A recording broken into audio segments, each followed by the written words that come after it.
कौन महीनावा में तुलसी के पतवा हरियर भइले हे ननदो।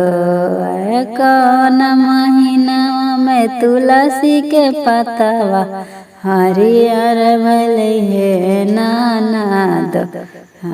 कौन महीनावा में राजा दुलारू मलेटरी भइलन हे ननदो। कौन महीनावा में राजा दुलारू मलेटरी भइलन हे ननदो।